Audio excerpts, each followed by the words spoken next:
Hello, and welcome to the St. Vincent College Marketing Information Session. My name is Melissa Sobek, and I'm the Associate Director of the Admission Office. Joining along with us today will be Dean of the McKenna School of Business, Dr. Gary Quinlivan, and faculty member, Dr. Thomas Klein, with two of our current seniors, Mitchell Anzavino and Jamie Sherry. This information session will give you a better perspective about being a marketing major and what you can do with a marketing degree after graduation. During the second part of the program, you will be able to ask our panelists questions. You will find a Q&A button located at either the top or bottom of your screen. So be sure to type your question in the box and we will give that to our panelists. It is now my pleasure to introduce to you the Dean of the McKenna School of Business, Dr. Gary Quinlivan.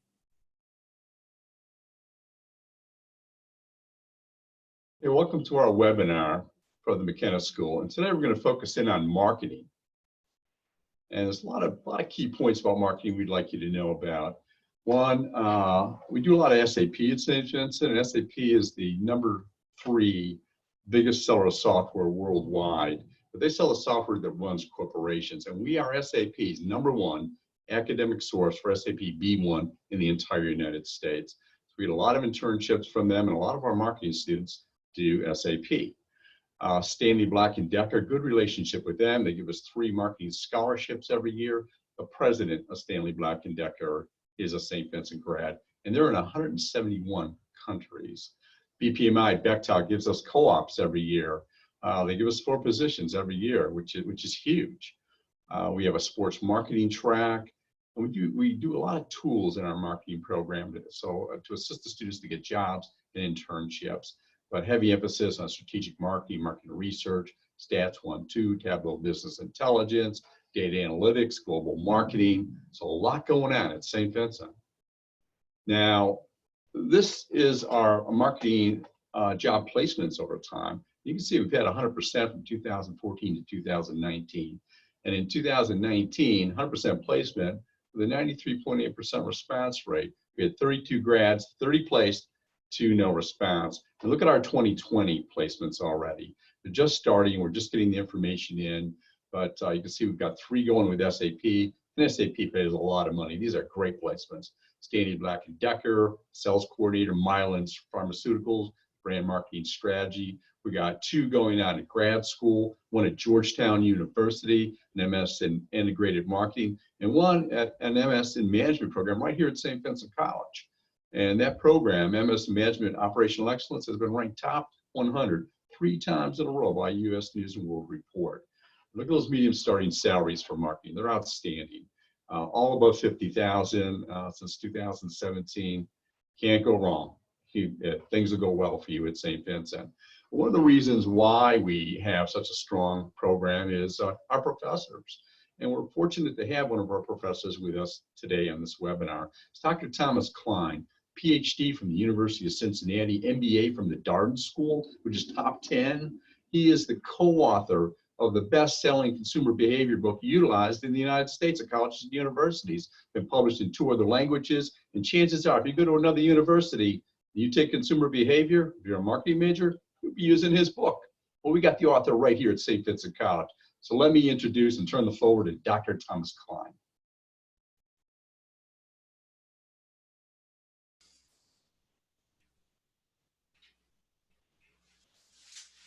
Thank you, Dean Quinlivan, and welcome everyone to our webinar. Marketing is so exciting right now.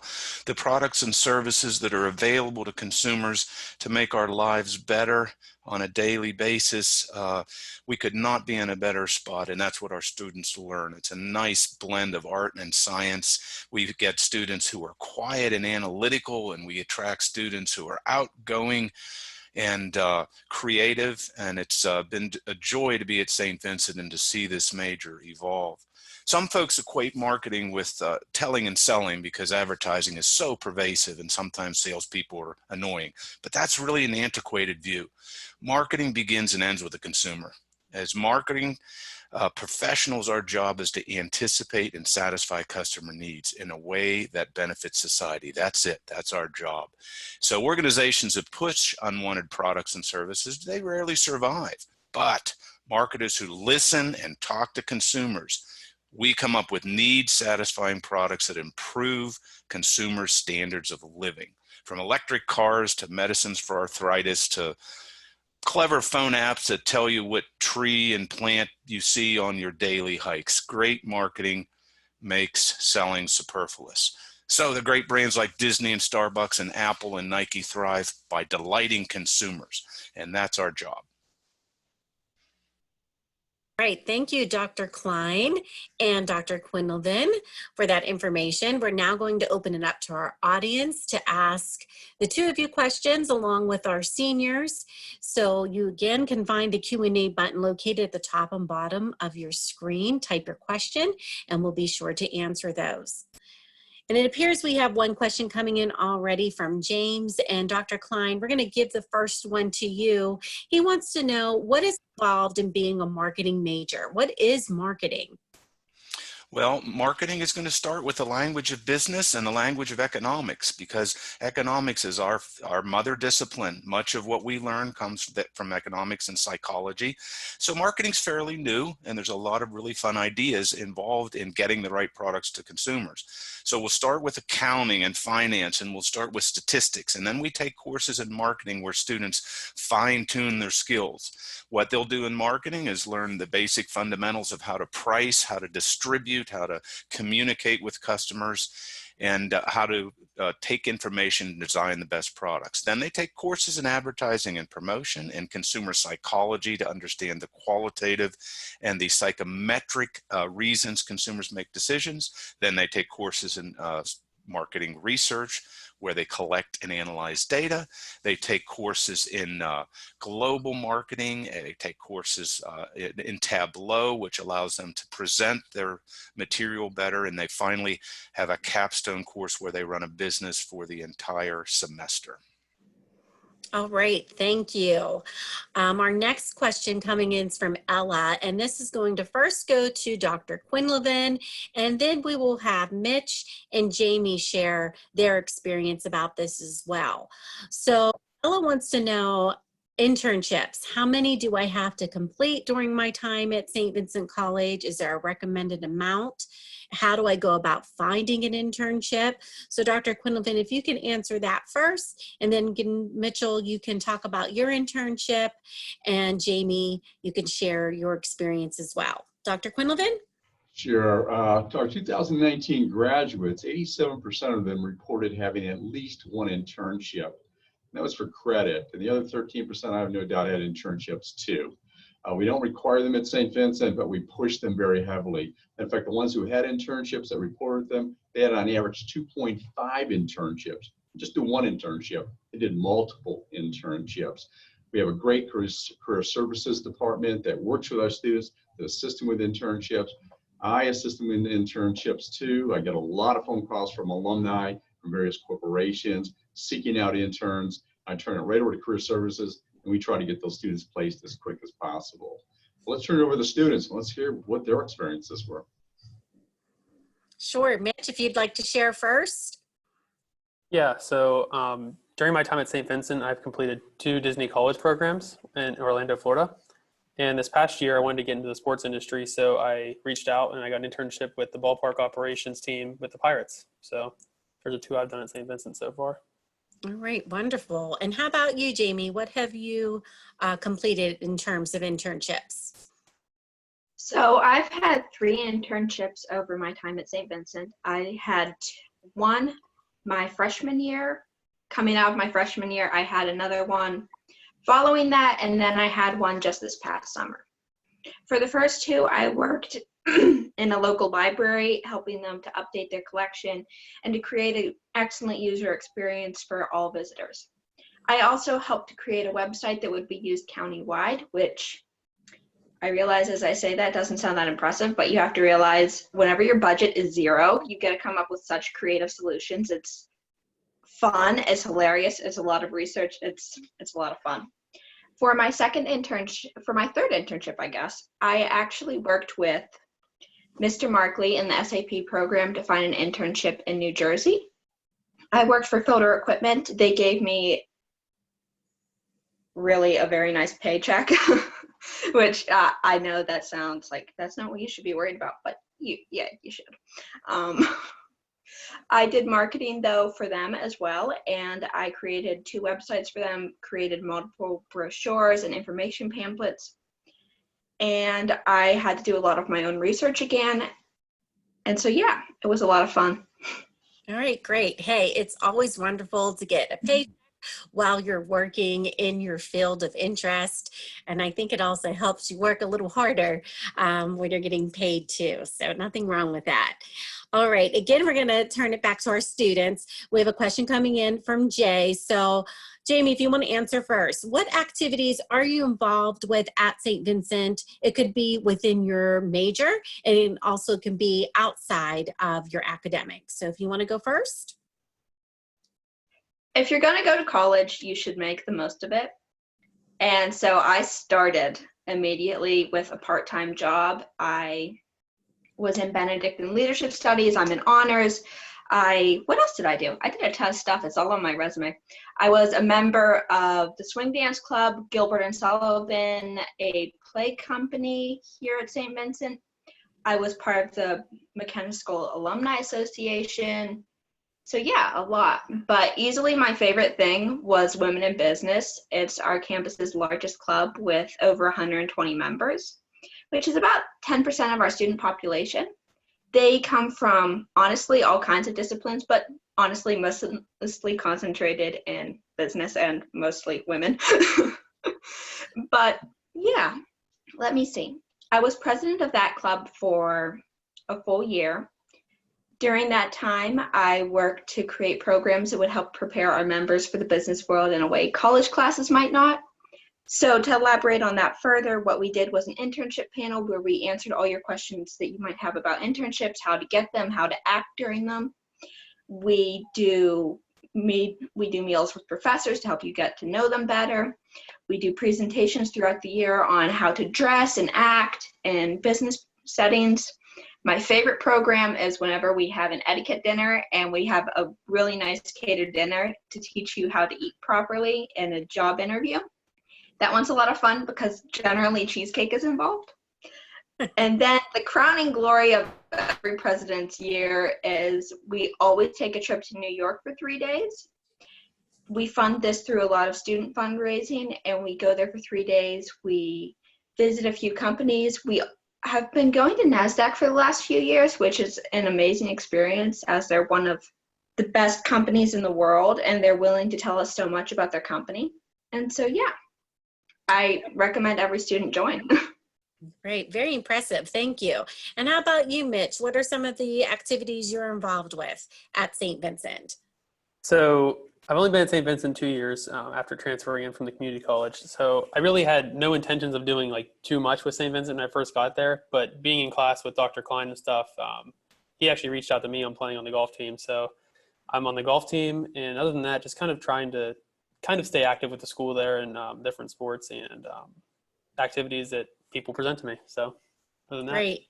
How did the golf team do this year? And can you share with our audience where you play, what courses you play on? So at St. Vincent, I mean, I've played on the community college golf team. I played in high school, and no other experience has been like St. Vincent because we had the unique opportunity of playing, how many courses do we have, Dr. Klein? I think 3 in the fall. So we played Champion Lakes, Glengarry, and I'm missing one, Latrobe Elks. So we played 3 different courses. We got to practice at any of those 3 courses. We got to go out and play for free, thanks to our school. So it was a really unique opportunity being at a small school like St. Vincent, but really worked out well. And unfortunately, our spring season got canceled due to COVID, so didn't get to finish the way we wanted to, but it was a fun experience. Right. But hopefully you'll be able to get on that golf course soon because that seems to be one of the first phases that will be opening up here shortly. Mm-hmm. All right. Craig has the question. Dr. Klein, this is going to go to you. He wants to study in the sports marketing field. Would he be able to do that at St. Vincent? Yes, he will. We have a sports marketing track. It's not a major or a minor. but we offer a number of courses that allow marketing students and management students as well to focus their interest in the sport industry. And of course, it's very fun. We talk about how the industry is financed. We talk about the motivations for why people play a particular sport, the motivations for why people attend venues and why they might watch on TV, how revenue is distributed between media rights and attendance. We even evaluate the collective bargaining agreements for the Big Four, which would be the NBA, the NHL, Major League Baseball, and the NFL. So it's an exciting industry. We make it a little bit analytical. We try to understand the trends, and we try to understand consumer behavior and what consumers are going to be looking at in the future. For example, golf is an interesting industry. We overbuilt the courses a little bit in the 60s and 70s, and so the courses are retracting, but interest because of Tiger Woods and other great players is, at least in terms of viewing, is very strong. So it's a fun area. It's an area that can supplement marketing or management. All right, thank you. And Dr. Klein, if you wouldn't mind expanding a little bit more about how marketing courses prepare our students to enter professional careers. Sure, absolutely. We try to give students a lot of tools, as Dr. Quinlivan mentioned. We give them bursts of exercises rather than, I don't like to burden students continually with homework problems that are sort of routine. We want them to actually be practicing. So in the context of our courses, we might use Excel to analyze data. In the consumer behavior course, we might get into the heads of consumers and people and understand their motivations, how they perceive brands, everything from body language to emotional intelligence, to the psychology of color sometimes. So that's a course that's a little bit different. It's a little bit upstream. Now, the toolsy courses like marketing research, the students actually have a plan where they work for a client. They define the problem with the client that they'd like to solve. They conduct focus groups, which are qualitative discussions that lead to a professional survey, and they learn online Qualtrics software, where we have placed several students in Utah.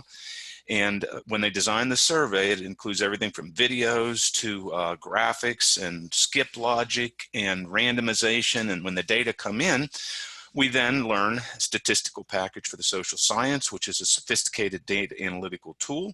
They analyze that and they present it.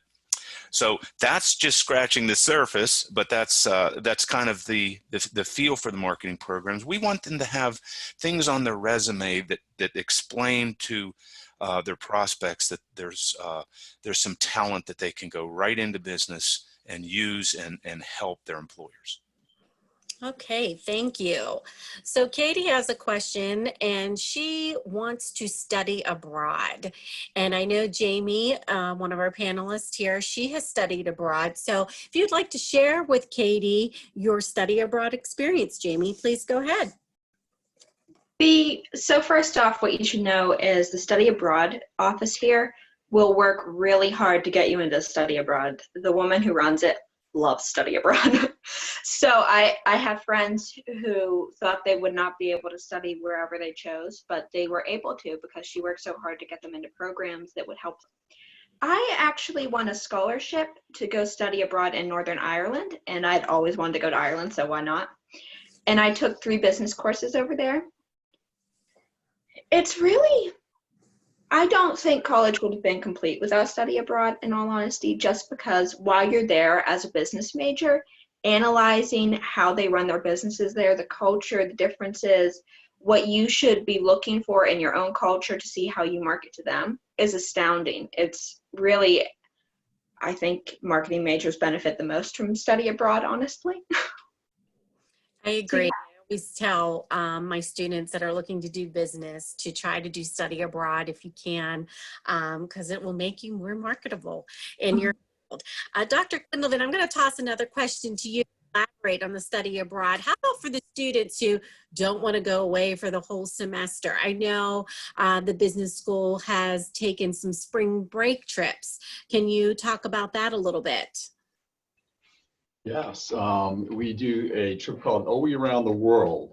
We take students abroad to examine different firms to show them how they're utilizing operational excellence techniques. Then we'll visit a university, and usually involves a lecture maybe by one of our professors. This year we went to Poland. We had 32 on that trip. We have an MD that runs the program for us, one of my former professors. MD, brilliant guy, and also very handy to have on these trips. But at Poland, we were in Warsaw, we were in Krakow. The year before that, we were in Peru. We went to visit Machu Picchu. We were in South Africa, Austria, Germany, Ireland, China. We've done that a couple times. Turkey. We've been everywhere. And these are great trips. They're not expensive. I try to keep the cost down. Generally, they're below. Expensive one would be $2,500, but we did Ireland for $1,600. And that price includes everything: the air flight, their food, their hotels, the internal transportation. We do it well. And the students just get the greatest experience because I invite alums to go with us. I get to network with some alumni. And of course, the professors go too with the students. But these are great trips. But we also have some summer programs, very quick programs like in Shanghai University of Finance and Economics, which is top 3 in all of China, if not all of Asia. And that summer program, they get free tuition, they get free room and board, they stay at Holiday Inn. And thank you, Shanghai University. And also in Chengdu. So, and Taiwan, we have another great program there too. So we've got programs everywhere to take advantage of. They're very short term, maybe a week or maybe a month. Wow, that's outstanding that students have so many choices to want to study abroad. I'm going to throw the question over from Mary here to Mitchell first and then to Jamie. She wants to know, since you are both seniors, what are your plans for after graduation? So Mitchell, if you'd like to go first. Yeah, so plans are definitely changing all the time. As of right now, I'm in Orlando, Florida, just kind of waiting it out, seeing what opportunities come my way and which ones I can seek out and try to get a job with a different company down here. But with the current situation, it's definitely got a lot harder because people aren't hiring right now. But once this is all over, I'm almost positive that I'll land a job somewhere, hopefully. So hopefully in the sports industry. I should put that out there. Right, you will. Those statistics prove it that Dr. Quinlivan showed earlier. And how about you, Jamie? What are your plans? I'm kind of in the same boat as Mitch, where I'm still sending out applications, but the job market has slowed way down. But I also know that this finally is beginning to look like it's going to end soon. So I predict within 3 months I'll have a job. I'm not at all worried. All right, thank you. And I know the two of you will. So that seems to be all the questions that we have for our panelists. But if you do have any more, you can always reach out to Dr. Quinlivan or Dr. Klein directly, who would be happy to help you, or your personal admission counselor who can assist you as well. For my seniors that are watching, if you're wanting to know what the next step is to become a Bearcat, then you will want to pay your reservation deposit. You can log on to www.stvincent.edu/deposit to secure your spot in the class of 2024. Thank you again for joining us today. We hope that you were able to gain better insight about being a marketing major and the opportunities available to you at St. Vincent College. We know that this is a difficult time for all of you, and we hope that you and your families are staying healthy and safe. We hope to be seeing you on St. Vincent College campus very soon. Thank you, and have a great day.